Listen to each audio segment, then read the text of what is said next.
Hey there, Film Buds. Welcome back to the Film Buds podcast and happy holidays. I am your host, Paul, And I'm Lauren.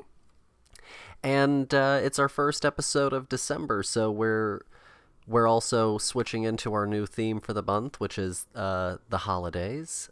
Dear, how do you feel about the holiday season? Um, I like what the holiday season I think stands for more than how we've ever executed it in my living memory. Um, it's supposed to be a time of giving and of thanks and of family, and I feel like it's gotten a little more consumeristic than I would appreciate. But I don't know, it's always made these colder months a little bit more warm. No, that's fair.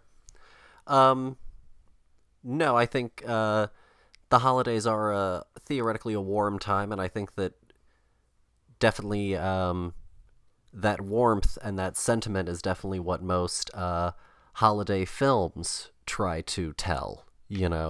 Things like It's a Wonderful Life and, Elf. Mm-hmm. All of these films, the old Rankin Bass claymation things, they sell a certain type of sentiment.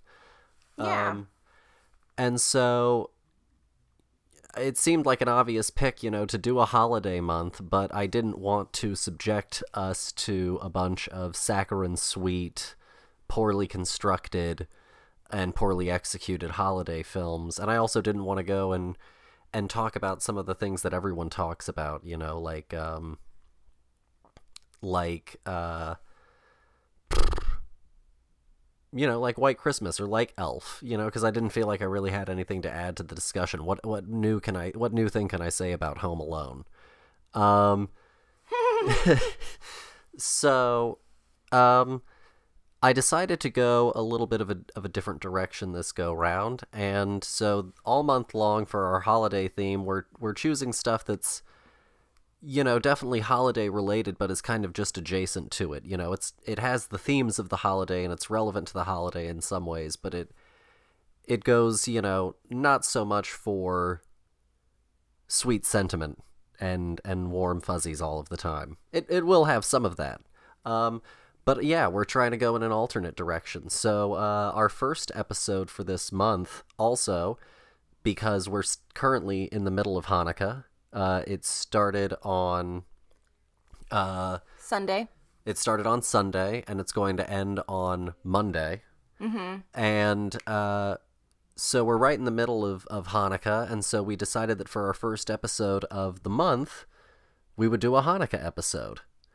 Um, and that was, I think, a better thought and sentiment than content really currently provides for execution of that thought. Um, Which is so shocking and surprising how little Hanukkah related content exists, considering how much Christmas has like vomited over yeah. the spectrum of holiday movies. Yeah, so the one thing that I knew I wanted to do was a Hanukkah film that I had known was in existence when I was a child, but didn't see at all, which was Eight Crazy Nights, Adam Sandler's Eight Crazy Nights. And so I was like, you know what, let's go and take Adam Sandler, who I think is a hit or miss performer and writer for me. His comedy sensibilities work 50% of the time for me, I feel like. Kind of like Jim Carrey.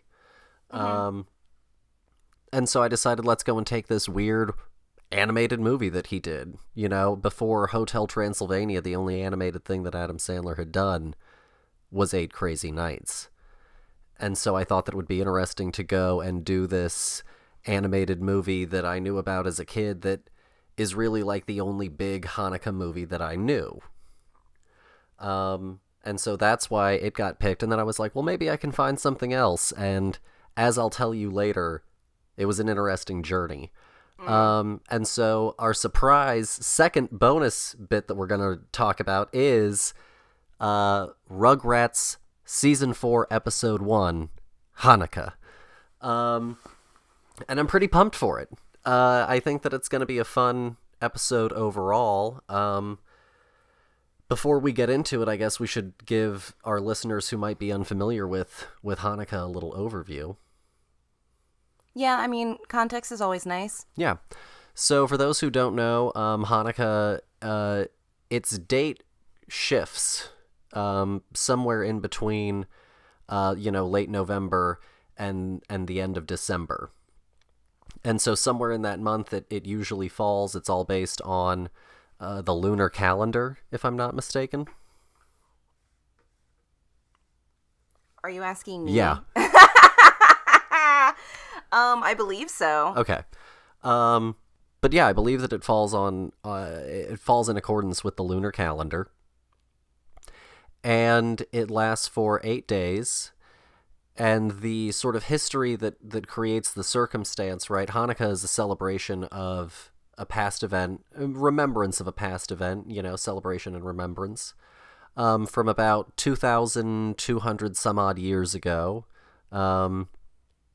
And what happened is a Greek ruler, Antioch IV, I believe was his name, decided to try and force polytheism and deity worship onto Jewish people in Jerusalem and surrounding areas of modern-day Israel. And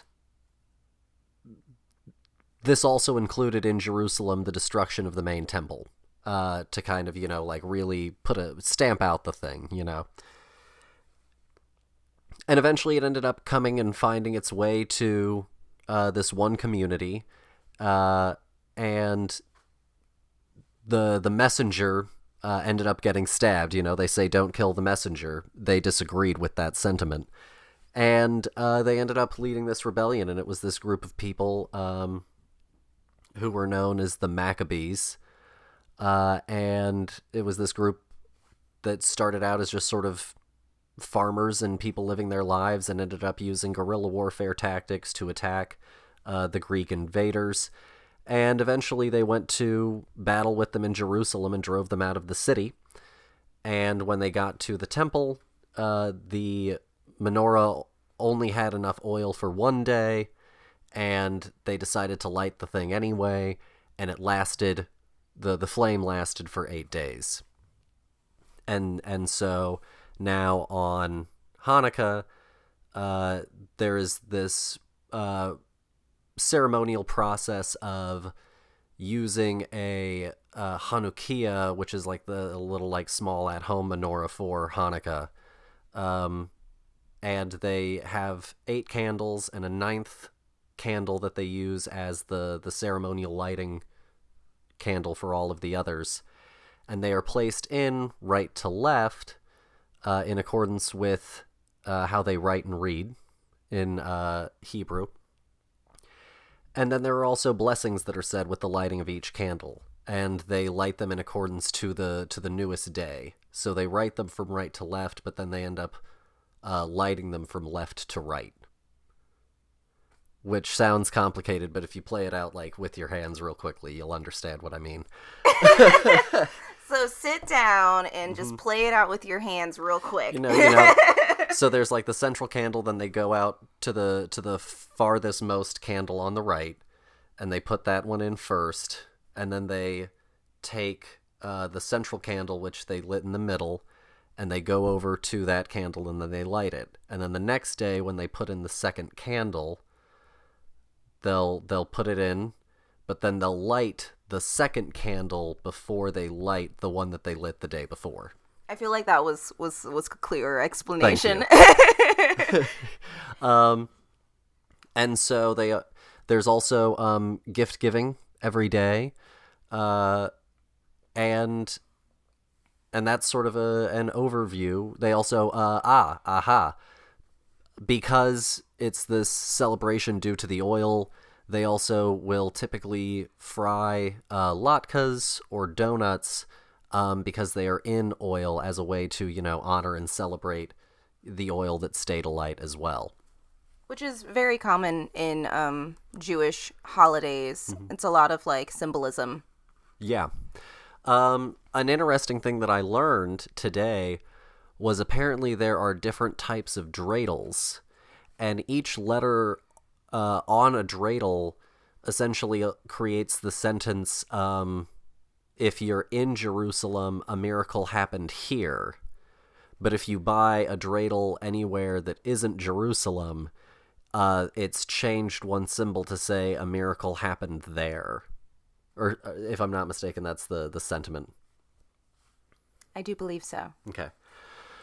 So yeah, that's kind of an overview. How'd I do? I think you did really well. Thank you. So now, I guess we'll jump into what we're here to talk about, which is Hanukkah as represented to us in movies and TV shows. And in particular, we're starting with Hanukkah as represented in Adam Sandler's 8 Crazy Nights. And as always, we have a clip, so take a listen.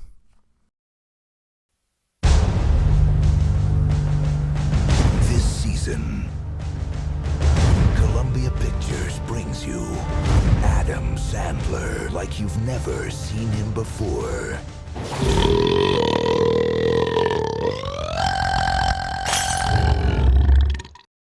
So that was Adam Sandler's 8 Crazy Nights, which came out in 2002.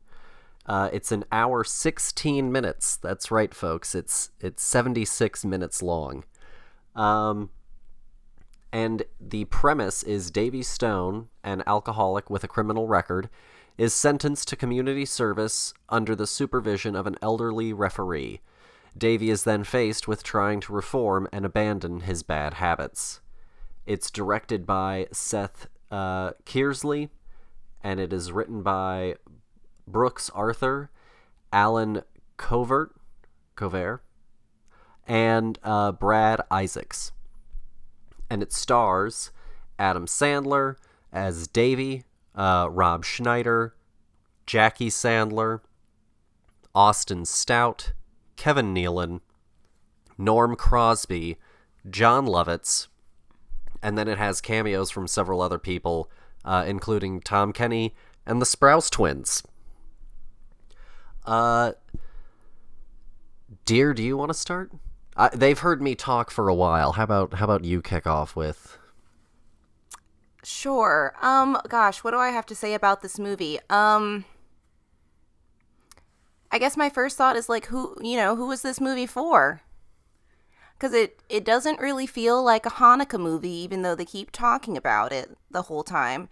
It doesn't really feel like a redemption story because he sucks as a character pretty much up until the end, and even then, like, it's not really that worth it. I feel like the town really turns around their opinions about everybody in 2 seconds.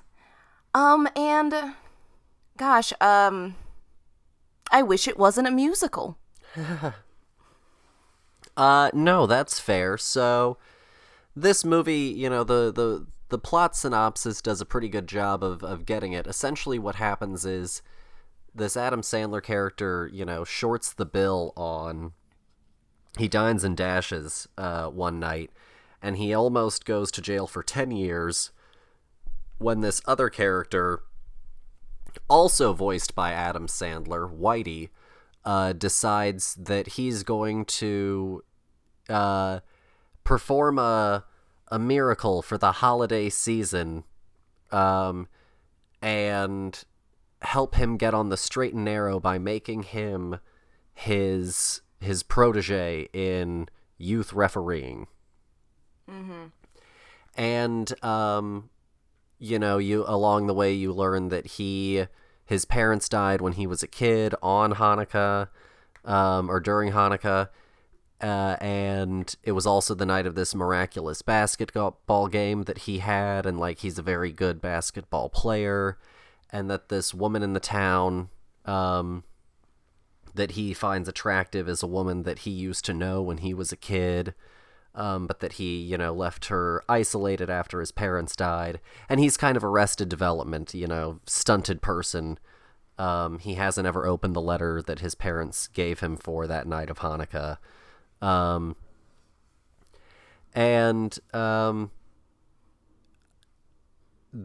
it's that all I think sells what sounds like a promising film.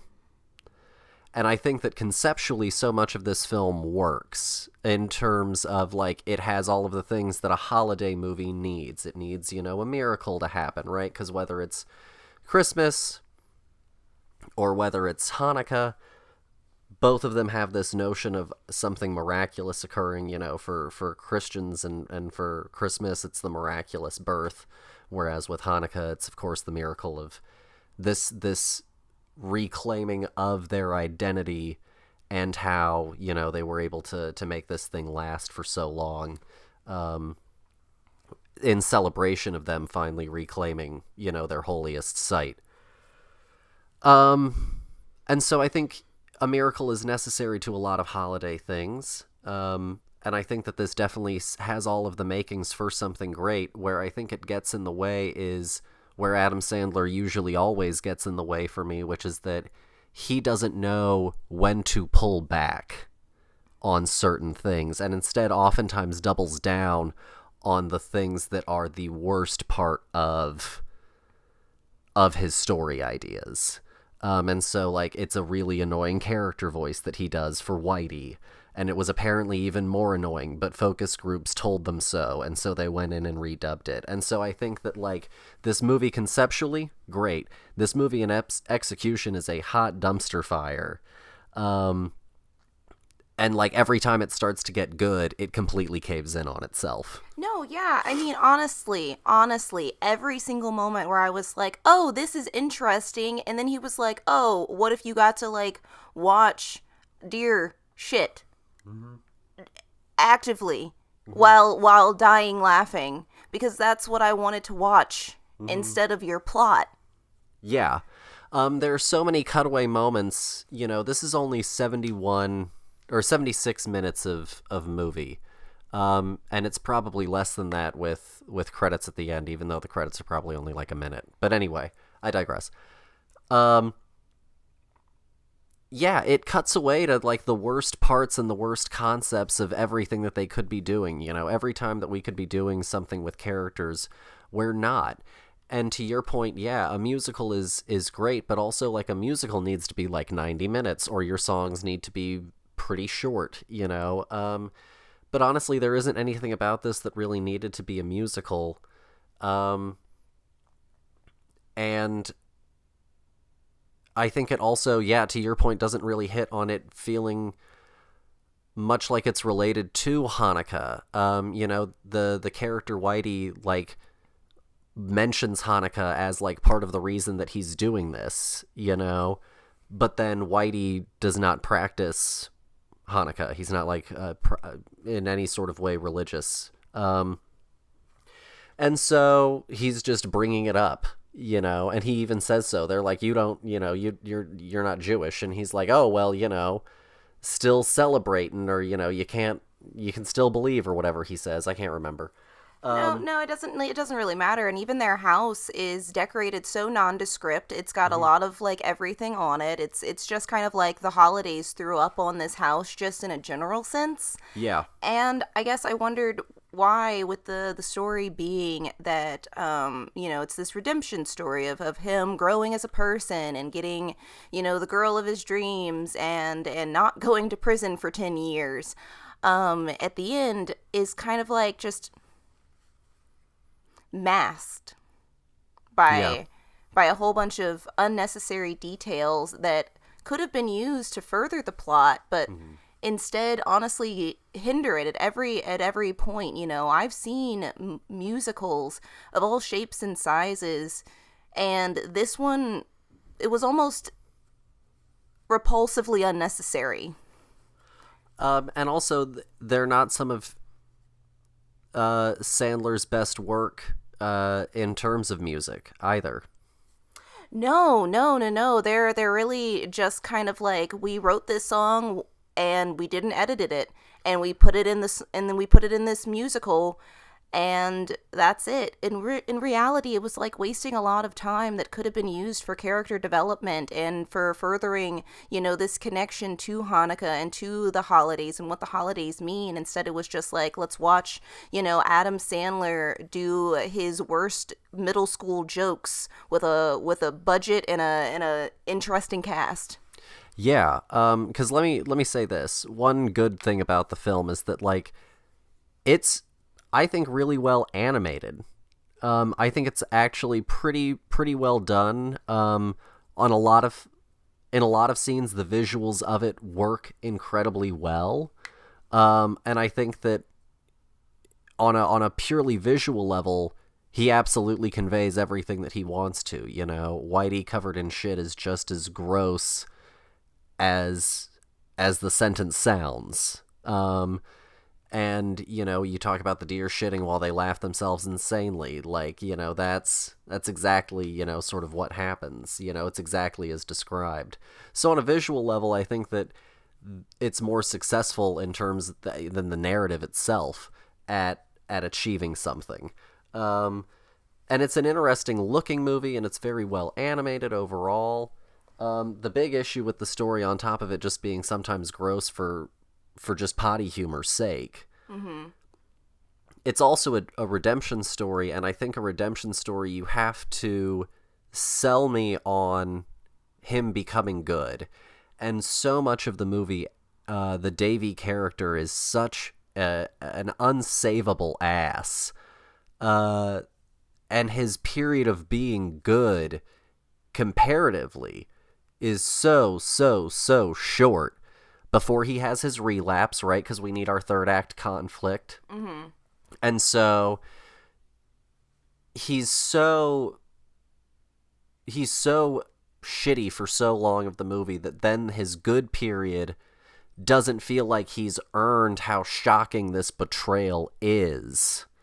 And so for it to be a redemption story, I think that's a big undermining point to it. And then I think the other big thing is at the end of the movie, spoiler alert, Whitey has always wanted this, like, award that says that he's, like, one of the hardest working people in the town. And they don't give it to him, and Davy comes and he's, like, I guess just going to apologize to Whitey privately, and then he sees that Whitey doesn't get the award, and in, like, any other movie, this would be the moment where he, like, storms in, and while Whitey is there, demands justice for Whitey. But in this movie, they go this weird direction where he stands outside for a really, really long time, lets Whitey leave, then goes in and tells people off, and then they have to go to the mall to, get back to Whitey and to have this reconciliation moment, and then he gets the award at the mall. And so it's 71 minutes, but it also feels drug out, and it also doesn't do justice to this sort of redemption narrative either.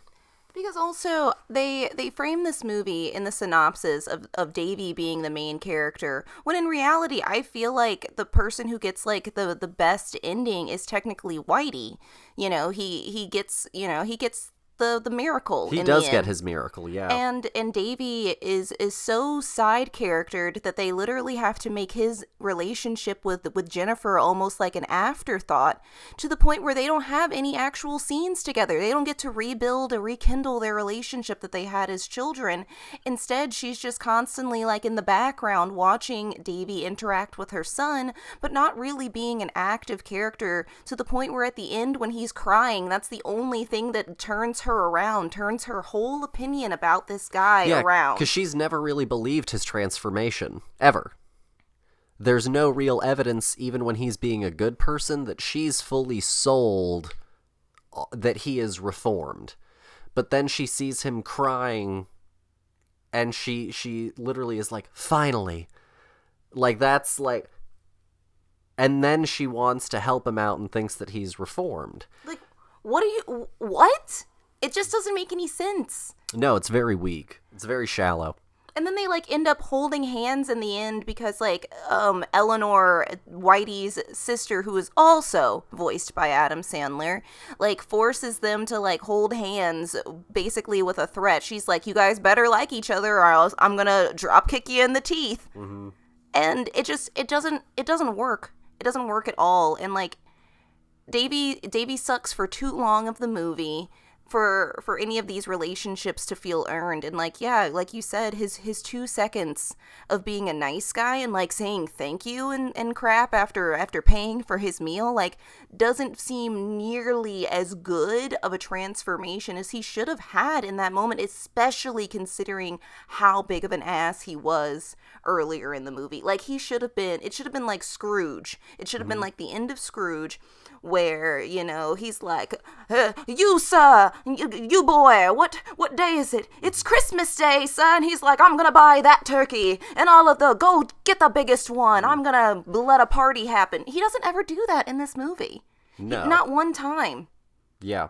And his actions are also, you know, I don't want to undersell it in any kind of way. Like, his actions are pretty awful, like pretty despicable stuff. Not even just the dining and dashing and all of that. Like, he's just generally a pretty trash person to everyone, and he says and does just despicable things. And I guess it's very mean-spirited. For every time then that it wants to be sincere, and so the sincerity never lands because so much of the movie is just so mean-spirited feeling. Yeah, and basically filled with like 2002's version of fart jokes. Like, it's just it's every time we got something good, it was just smeared with shit afterwards. Like, it just sometimes literally. And it just like, I don't understand. Is this how Adam Sandler like sees himself? You know, like, Is he literally supposed to be Davy? Like, is this us trying to be like, oh wow, Adam Sandler hates himself? Like, I don't understand who signed off on this movie. Yeah. Also, as a random aside, it definitely, as you said, it does lean more in general, I would say, Christmas. You know, like, it has a lot more of the iconography of Christmas, and it has a lot more of the plotting of like a Christmas movie. Yeah, I mean, this movie is basically like every time we see any decorations, they're usually like Christmas themed. Everything is like red and green for the most part, except for them like randomly putting menorahs in places. And so for this to be the thing that a lot of people, you know, have on their list feels like a real disservice. You know, the fact that this is considered, you know, one of the biggest quote unquote Hanukkah films out there feels like a real disservice to the holiday that has a lot more grace and dignity than this film, I think, ever really fittingly gives the holiday. No, and yeah, to go off of your point, you know, there's one point in the movie where they've got like people at the patch party is what I'm gonna call it, the gala that they go to, and they present the best person award to somebody in town, and he's like, the mayor goes up there and he's like, all right, you know, it's Christmas Eve. Merry Christmas to all those who celebrate Christmas. And like 99.99% of the people at this banquet hall, you know, yell back at him, Merry Christmas. And then he's like, and for those of you, you know, who celebrate Hanukkah, today is the last day of Hanukkah. Happy Hanukkah. And then like 3 people like say Happy Hanukkah back to him. And it feels like this movie is aware of how Christmassy it is. Yeah. But doesn't play with that really either. Yeah, just this random little throwaway this moment. This one joke that's probably one of the better thought out jokes of the whole movie. Yeah. And then again, they ruin it with another song. Yeah. Which felt extra pointedly like Jewish. Yeah. This movie is just a mess. I'm gonna call it, you know, Adam Sandler does his best impression of Reb Tevye. Yeah, I was like, it's their Fiddler on the Roof moment. Mm-hmm. Where they're like literally like, and like it's so bad. Like, yeah. I don't understand how this is like one of the best things. But honestly, it's like one of the only things. Yeah. So part of the reason that we ended up also deciding to talk about, and we'll get to in a little bit, Rugrats, is that when you look up lists for, I just Googled, you know, Hanukkah movies. That was it. And Google provided me like a little list, you know, compiled of data that it gathered from lists that it found. And Eight Crazy Nights was on there. Also on there was the Hebrew Hammer. Also on those lists were typically Yentl, Fiddler on the Roof, The Little Fockers, sometimes Meet the Fockers. One list had American Pickle. You also saw, oh God, hold on one second. There was like American Tail too. Yeah, American Tail was on there. So at a certain point, it really just became obvious that, like, the selection was just not really there. Full Court Miracle is one that was there. The Holiday, The Night Before, Inglourious Bastards, A Serious Man, and then literally a Rugrats Hanukkah. So, like, this is the kind of stuff that happens when you search, just generically, Hanukkah movie. And, like, the BuzzFeed put out a list that also included, like, 4 stand-up comedy specials, and, like, an episode of Seinfeld and an episode of Friends. And so, you Google Christmas movie, you're going to have an endless deluge of Christmas movies. We've got so many Christmas movies that we've got a subgenre that's like Christmas royalty romance movies. And I'm over here with Eight Crazy Nights, Fiddler on the Roof, An American Tail, and Rugrats Hanukkah.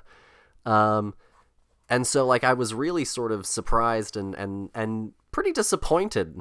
I mean, some of these lists had the audacity of just throwing, if a character was openly Jewish, then, like, it just got slapped into It's a Hanukkah movie. Yeah. Like, the producers was on the list. And I'm really confused by whose logic that is. Because it's clearly, like, obviously making fun of World War II, but, like, he's like a Nazi! It's just, it doesn't make any sense. It boggles. And so, like, I was suddenly pretty stunned and pretty disappointed. And, this sort of goes, I think, to that conversation that we've had on this show quite a few times before of, the importance of representation. And I think it's absolutely fucking mind-blowing. I really can't believe how few there are. There was stats that were shown on the Colbert show, Late Show, a few nights ago. There's like almost 150 Christmas movies coming out this year, and they put it as this one article that he cited as virtually zero Hanukkah movies.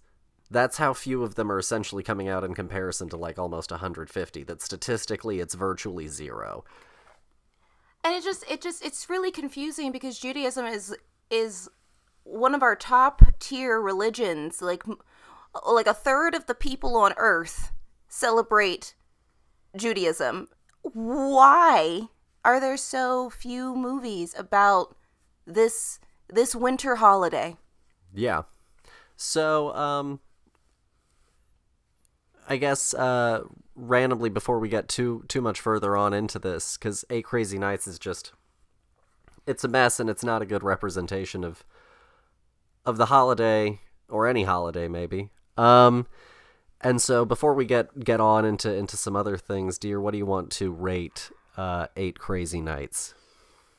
I'm gonna give this movie a 1 because of its artistry of animation. But other than that, this is literally my least favorite Adam Sandler movie that has ever existed. Yeah, that's fair. I'm gonna give it a half. Good, fine. Half is definitely for the artistry. However, I also did spot that dupe of Hogarth Hughes from Iron Giant. They 100% copied that kid's face for a shot in this movie. But other than that, I give it a half for the animation.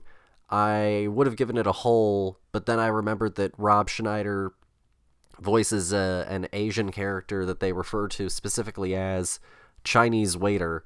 And then they also like give him a name later, but his official cast name is Chinese waiter. And so I think I'm going to have to give it a half for it just being appalling on so many levels. I don't think that I can, in good conscience, give it a whole. Oh no. Fine. I'll second that. I recant my 1 and mark it off by a half. So therefore, now it is also just a half. So yeah, I think that it's going off of this, I think that, I've been to a Hanukkah celebration before, and I think that holidays are a lovely time, and I think that people try to hone in on this one type of holiday movie that's formatted around this idea of a Christian Christmas holiday and a Christmas Christian miracle. And I think that it's a little stale, and I think that we've really done a disservice by not fully incorporating Judaism into our cinematic canon. Considering there are so many people who celebrate it, and like, I grew up celebrating Christmas, but like, I would never consider myself like a Christian. So like, I don't why can't we be culturally diverse? Why can't we learn more about each other without having to literally ask the person who celebrates it, so how you celebrate this? Yeah. So moving on, we did decide that we would. I couldn't leave it at 8 Crazy Nights. I had to do something. And so I did think that it would be fun to go in, and we're just going to do a little mini review of Rugrats Season 4, Episode 1, Hanukkah. It debuted in 1996. It was directed by Rami Muzquiz?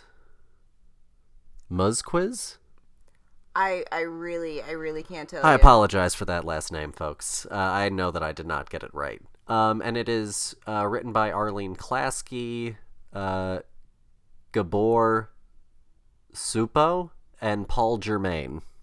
Cool. If I got that middle name wrong, I apologize for that one as well. And the premise is, during Hanukkah, the babies try to help Boris deal with a childhood rival he is appearing with in a synagogue pageant. Angelica tries to watch a Christmas special. It was so much fun. It's such a good episode. I had a lot of... first off, I hadn't seen a Rugrats episode in, like, forever. Yeah, same. So going back and rewatching it, I just bought the episode because I didn't want to get a Paramount Plus subscription. And so I, like, bought the episode for $2, and it was super fun. And it was just as charming, as any sort of holiday thing should be, with, I think, being overly sentimental. No, I thought that they did a really creative job of incorporating Hanukkah into the story, and allowing us to kind of learn and discover this holiday through the eyes of the babies.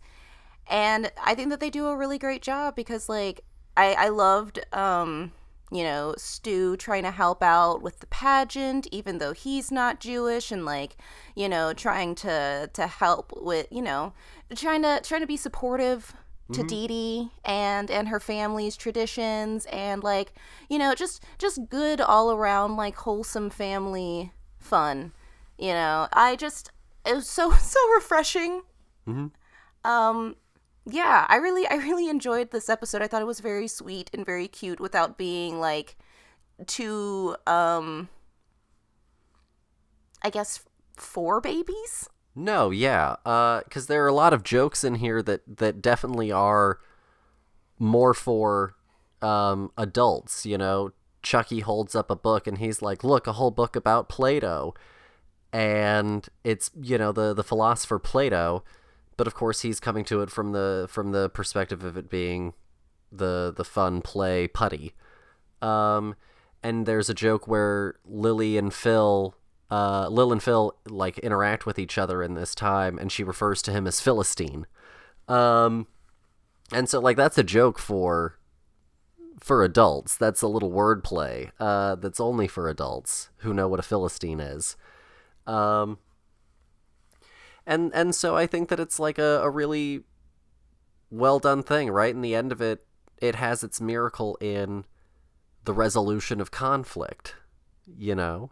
And in these two people that had been feuding finally coming together and seeing each other's perspective and, you know, putting down their swords, if you will.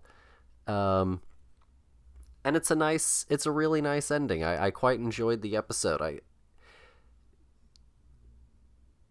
Sentimentality is hard to pull off. You know, too much and you're cloyingly sweet. You know, too little and then it just doesn't seem sincere. And I think that they really managed to sell a very sincere story and also educate, you know, young audience members on the core themes and ideas of the holiday. And I thought that it was really successful. No, yeah. I mean, honestly, we watched this after watching 8 Crazy Nights, and I knew more about Hanukkah after watching the Rugrats one, you know, in their loose interpretation of what the story was and like our modern traditions of how we honor that time and celebrate it, than I did from watching 8 Crazy Nights by like 150,000%. You know, it just blew it out of the water, and it was a 30-minute special. I guess I don't even know, it was 24 minutes, so I guess that's just an average run. You did it, guys. You did it. It's all about economy of storytelling, you know. It's all about using your time wisely. And so, and you know, there's it's just good storytelling. That's really all it is, you know. Well, and I remember I've never seen the Hanukkah special before. I had gone to Passover. A friend of mine from New York was having a Passover, and invited me, and we ended up watching the Rugrats Passover. And I just think that the Rugrats are one of the few popular kids programming that is willing to step outside of Christianity for a little bit. And I just think that that's so delightful. Yeah, and you know, honestly, like as a kid, it didn't even really dawn on me that the family was Jewish. You know, like it just sort of never, even though they talked about it, it was never one of the things that really like clicked and stuck with me as a kid. You know, so I think that it's really great at just sort of having, but I remembered this episode. So like, even though I didn't really think about them as being Jewish, I still remembered this episode. And so I think that they do, a really successful job of just having them be authentically characters, you know, and living through it. You know, it doesn't feel hokey at any point or pandering. No, and honestly, like, especially going back and watching it now, you know, as an adult, it was really sweet looking at the relationship that Stu and Dee Dee have as this couple, you know. So often you look at like couples in something and you go, I don't know what they saw in each other, but you can still see that spark of love, and that's something that, like, if they hadn't have drawn it in, if they hadn't have written it in, if they hadn't have acted it so well, it would have never been there, and nobody probably would have noticed it, you know, it not being there. But the fact that these are real people. Yeah. You know, Boris having his feud, you know, is real, because at the end when they reconcile, they realize that what they've been mad about is the fact that, like, they wanted what the other had. Yeah.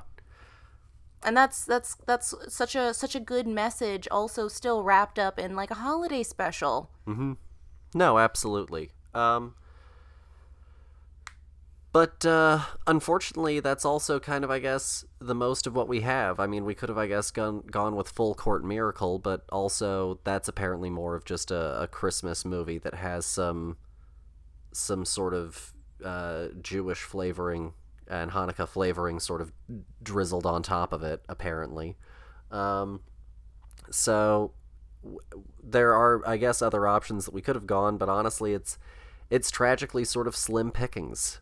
And if I had to like give someone like it, even if you celebrate Hanukkah, if you don't celebrate Hanukkah, I think that I think that this Rugrats episode has more heart and more good-natured, intention behind it. And I feel like, you should bring it into your personal holiday. Mm-hmm. Or, if you don't know about the holiday, come and watch this. It's precious and adorable, and you'll learn while having a good time. Yeah. So that, I guess, sort of wraps up our dedicated to the holiday portion of it. Again, for those who do not practice, Hanukkah began on Sunday, November 28th, and it ends Monday, December 6th. So as of this recording and when it drops on Friday, we're smack dab in the middle of it. So also to any of our listeners who are Jewish and celebrating, or Jewish and not celebrating, I don't care. Happy Hanukkah. Yes, Happy Hanukkah. Yeah. And I guess from there we can move on to what we've been doing and what we've been watching. Yes. So, as far as what we've been doing, we actually were out of town for Thanksgiving. We were visiting the Thompson side of the family, my wife's side of the family. And we went out and we went to a vintage shop, and we ended up finding a whole bunch of stuff at a few different places. Lauren got some old musical records, including a, in pretty good shape, record of the original Oklahoma cast recording. Yeah, I think that this might be my oldest musical record so far. Mm-hmm. At least the oldest physical copy of the record. Like, I've definitely seen some reproductions of it, but I've never seen one this old before. So I'm pretty pumped about that. I need to put my collection together. Yeah, and then I also managed to snag not a classic vintage, or not a classic vinyl, but a new vinyl. I managed to snag one of the orange vinyls for the Halloween Kills soundtrack, which I'm pretty pumped about. So exciting. We also got a few movies for pretty cheap. 3 Billboards Outside of Ebbing, Missouri, Tomb Raider, the original Terminator. I hadn't gotten it on Blu-ray. I had T2, but not the first one. Paranorman, The Beatles, 8 Days a Week. And then we also got some books. Lauren got a book of Spanish plays. Is that correct? Yes, new plays from Spain. It came out in like 2013, I believe, is what the copyright date on the book was. But I'm super pumped to read it. I don't personally know any Spanish, but I've also never read a play in Spanish, so I'm pretty excited to really break these down and I guess get down and nerdy. And then I ended up getting 2 books. I posted about one of them on the Film Buds podcast Twitter. I got 2 Stephen King books, a first edition of Dr. Sleep, and then I got a hardback of Tommyknockers. And I wasn't sure at the time that I posted the picture of it whether or not it was first edition. And so since then, I've done a little bit of research, and it turns out that I did, in fact, manage to snag a first edition, which I'm pretty pumped about. And then in other things that recently got here, it finally arrived while we were gone, and so when I got back home, it was waiting for me. Our friend Clark Collis's book, You've Got Red on You, and I gotta tell you folks, I read it digitally, and I saw all of this stuff digitally, and I've been seeing people in the UK getting their copies, and it's just as good as it looks. It's a absolutely gorgeous book. It's got a red foil lining on the pages.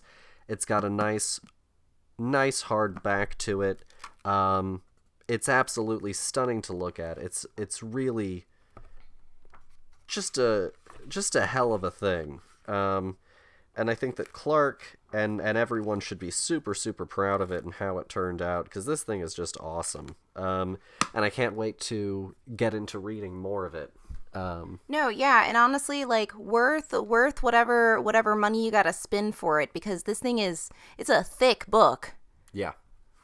And so 1984 publisher is who it is. Or you could go and find Clark Collis, or you could find, any of the episodes that we've mentioned Clark in. There's links usually to, I think actually there's a page that I have that I can link to that'll have like a buy page that you could go to. And then in terms of what we've been watching, we watched the Muppets movie from 2011 recently. Talk about a way better musical. Yeah, far more effective. Oh yeah, great. We watched Harry Potter and the Half-Blood Prince and Harry Potter and the Deathly Hallows Part 1, which Half-Blood Prince is absolute dreck. It's awful. It's the worst Harry Potter film, and I say that wholeheartedly. I say that knowing that Harry Potter and the Order of the Phoenix ends with one of the corniest lines Harry has ever spoken. Harry Potter and the Half-Blood Prince is an awful, awful movie, and it's an equally as bad adaptation. And that's all I have to say about that. How do you feel about it? Honestly, it's a forgettable movie. It's the color of brown. Like, I'm really trying to wrap my head around it right now, and I'm like, gosh, I just watched that movie like a few days ago, and it's gone. It's gone again. My brain refuses to hold on to it. And Deathly Hallows Part 1 is good in the sense that it is being more accurate to the book. It is bad in the sense that it is having to go back and explain certain things for the first time, and also introducing some things just haphazardly that were parts of the books that they edited out of the movies for time that now are important and they don't have time for. And so on that level, the fact that it's such an in-depth adaptation after some more shallow adaptations ends up really hindering that film. It's still very good, but I think that because of the shortcomings of others, it causes new problems for this movie. No, I think that's fair. It's trying to juggle it all. Yeah. We also watched True Lies, the James Cameron film recently. I was gonna get to it. Oh, okay, sorry. And then we also watched Shang-Chi recently, both of which are very good. But the big one that we watched recently that for me was the surprise winner of like the last week of stuff that we watched. My mother-in-law, Karen, had her birthday on Monday, and so we decided that we would spend it with her, and we decided to watch a movie based on the work of someone that she shared a birthday with. And so we ended up landing on Joel Cohen, and we decided to do Intolerable Cruelty. It was on Amazon. That was the one that Karen picked, and so that's what we ended up doing. And let me tell you, I had seen that movie before when I was younger. Holds up. I really like it. I know that some people are down on it from the Coens' filmography, but like, if this is the worst the Coens can do, geez, No, yeah, the perfect shot of like him going from the dentist to the car to the office, like, it was so smooth. I loved it. This movie did that so many times for me. Yeah, and it brings his vanity all the way forward with this very simple act of his obsessing over his teeth, and his smile, because that's his weapon of choice, you know? That's how he disarms so many people, is that smile. No, this movie is entirely like what I feel like I scream from the rafters, you know, show me, don't tell me. This movie constantly was just like showing me who these people were with how they were dressed, with how they talked, with, you know, how people treated them. And this movie is so campy. I absolutely loved it, honestly. I was really pumped after reading the synopsis that my mother was still down. Mm-hmm. And, like, honestly, I was a little bit surprised that she was still down after that opening scene. Oh, yeah. When he's, like, shooting at her at the car. And yeah, she gets, like, stabbed in the butt. Yeah, and he's shouting, bitch, you know, like, left, right, and center. I was like, wow, she's really sticking through this movie, through this first scene. Okay, like, because I didn't remember anything like that from the rest of the movie. And for the most part, like, with the exception of one other little kerfuffle and bit of gunplay, the movie has no other scene that's really quite like that one, you know? And so, yeah, it was a great time. It was a real ride, and it was a lovely time, and I'm glad that we got to share that with her. And yeah, it holds up. And again, even if this is one of their most conventional films, like, this movie's really well done. No, honestly, I think that this would, gosh, I feel like this is actually why we chose this movie too, was just the fact that, like, I feel like this is the most my mother of the Coens movies that I could have made, you know? Yeah. No, for sure. I haven't seen The Lady Killers in a while with Tom Hanks, and that might be one that she also enjoys. But no, for what the Coens typically do, this is the most, like, for your mom those directors get. Yeah, and I guess, like, maybe we should clarify, like, my mother's not really like a movie person. Yeah. You know, she's if she doesn't like it, we have a running joke in the family that, like, it goes by the mom test, and if she falls asleep, then, like, it didn't pass her test. And she stayed awake throughout this entire movie and laughed and had a good time, and, like, it was fast paced enough that she could keep attention with it and interest and the characters. And no, I mean, like, I think that, and I guess that's what I mean, you know, Mm-hmm. it's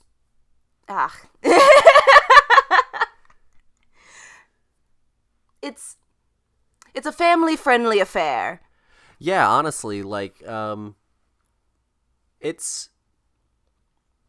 it have language? Sure, but, like, for the most part, like, it's a love story, you know, it's a rom-com. It's a rom-com that is also a little bit of a noir story at the same time, and it's a really interesting little genre mashup, which they do so well. Yeah, and honestly, everybody knows exactly what kind of part they're playing. I think that Catherine Zeta-Jones does a great job. I think that his partner, whose name I don't know, does a great job. I think that he is super funny. I wish that I knew his name and more that he's done. Yeah, and Clooney lands it. Yeah, Clooney. Well, yes, Clooney is doing a great job. This was my first George Clooney movie. Other than, like, Batman and Robin. Yeah. Yeah. Well, like, I guess, you know, yeah, not Clooney doing something that I'm aware of, like Batman. Mm-hmm. But, you know, just, I guess, the Clooney movie. Just a movie, yeah, just a Clooney film, yeah. But, like, no, really enjoyed this movie. Definitely, you know, a rewatchable fun fest. Everything it keeps, like, trying to one-up itself the entire time, but, like, successfully. It's just so good. It keeps you going on the mystery ride the whole time. No, absolutely. And the only other thing that we've been watching beyond that has been Get Back, but we're not done with that yet, so I won't comment fully. But so far, I'm loving the ride on that one. Oh yeah, just a bunch of goofballs. Yeah, just a couple of, you know, young men trying to figure it out, and you get to watch them try and be in this band and make art, and it's fascinating, and I'll share more once we get further into it. Yeah, I'll just say it's very humanizing. Yeah, for sure. Very grounding. For the Beatles, you know, such a lofty idea, right? To be a Beatle. Oh, you know, yeah, you know, they're rock stars. And, like, we're getting to see them without all the rock and all the star, and they're just dudes. Yeah. And obviously, you know, celebrities are people, but it can still sometimes be so hard to separate, especially since two of the Beatles have passed, it can be so hard to separate the myth from the man, especially since, I'm not weighing who the man was then to who the man is now and trying to, like, extrapolate, how it happened. I only have whatever the past has and whatever people say in the present about two men that are no longer with us. And so getting to sort of see them in their own world, talking about themselves and about what they're thinking, it really humanizes, I think, especially John and George, who I think, because of their untimely passing, have a lot of mythos built up around them.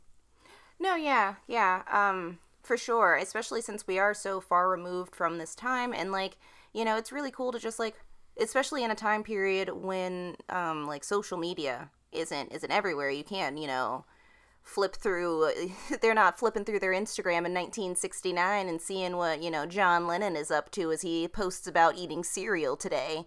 No, they didn't have all of that, so we did just kind of have all this, like, collective mythos that we've put onto the shoulders of these people, and it was just fun to, like, just hear them chat. Yeah. I think that's just about all that we really have for y'all this week. We don't have a listener question. As always, if you listeners have any questions or any requests, or if any of you feel like we didn't do Hanukkah justice in this episode, you can always email us at thefilmbudspodcast@gmail.com. Also go and follow us on Twitter and Instagram for all of the latest news. We're doing a whole holiday month, like I said, and so you can go and check out the content calendar on Instagram and on Twitter as well. We're at The Film Buds on Twitter and at The Film Buds Podcast on Instagram. So yeah, come and check us out. It's going to be an exciting month for us. We're looking forward to it, and we actually have a special guest planned for y'all for our 200th episode.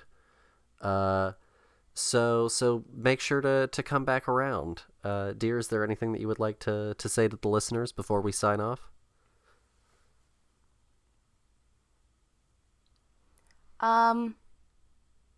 Happy holidays. Stay safe. And, this is a time of remembrance and of family and of those people that you consider your family. Reach out to somebody that you haven't in a while. Yeah. And no, I think that's a lovely sentiment. Because they're probably looking to hear from you. And maybe if they aren't, maybe y'all can figure out why that's the case. It's a time to be good to each other. Yeah, and not just with gifts.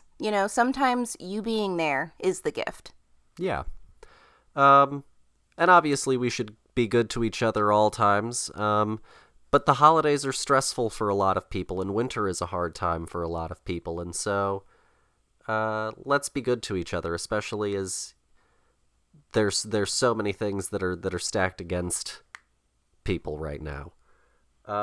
Happy holidays, as Lauren said. Happy Hanukkah once more. And be sure to also tune in next week, where we decide to look at cinematic takes on Christmas movies from around the world. Should be exciting. Yeah. Thank you guys, as always, for listening, and we'll see you next week. Bye.